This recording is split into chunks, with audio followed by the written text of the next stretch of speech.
মধ্যপ্রাচ্যের আকাশে কিছু একটার গর্জন। জর্ডানের গোপন ঘাঁটিতে ল্যান্ড করলো আমেরিকার সবচেয়ে বিধ্বংসী F-15 স্ট্রাইক ঈগল।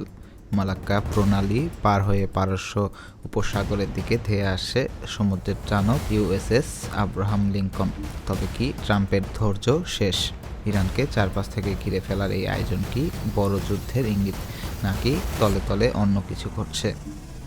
আমেরিকা শুধু বিমান পাঠিয়েই থেমে নেই, সাগরে ভাসছে তাদের 3টি ভয়ঙ্কর ডেস্ট্রয়ার USS রুজভেল্ট, মিচার এবং ম্যাকফল।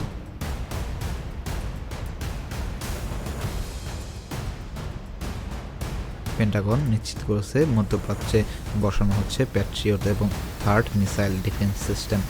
এর মানে পরিষ্কার, ইরান যদি একটা মিসাইলও ছোড়ে তা আকাশেই ধ্বংস করে দেওয়া হবে। ট্রাম্পের এই আয়রন ওয়াল বা লোহার প্রাচীর দেখে সামরিক বিশ্লেষকরাও চমকে উঠেছেন। বাইরের শত্রুর চেয়েও ইরানের বড় বিপদ এখন ঘরের ভেতরে। হিউম্যান রাইটস সংস্থাগুলোর দাবি, ইরানে চলমান বিক্ষোভে নাকি 15 দিনেই নিহত হয়েছে প্রায় 4,900 মানুষ। হাজার হাজার মানুষ রাস্তায় নামছে আর কঠোর হাতে তা দমন করছে সরকার। ডোনাল্ড ট্রাম্প হুঙ্কার দিয়ে বলেছেন, ইরান যদি শত শত মানুষকে ফাঁসি দেয় তবে দিনটি তাদের জন্য খুব খারাপ হবে। তবে কি আমেরিকা এই সুযোগেই হামলা চালাবে? আমেরিকার C-17 গ্লোবমাস্টার বিমানগুলোর গতিপথ দেখে গোয়েন্দারা নিশ্চিত হয়েছেন এগুলো জর্ডানের মুওয়াফাক সালতি বিমান ঘাঁটিতে অস্ত্র নামাচ্ছে। কিন্তু কেন এই ঘাঁটি? কারণ এখান থেকে খুব সহজেই ইরানে নিখুঁত হামলা চালানো সম্ভব। আব্রাহাম লিঙ্কন সাগরে আর ঈগল আকাশে। ইরান কি পারবে এই দ্বিমুখী আক্রমণ সামলাতে?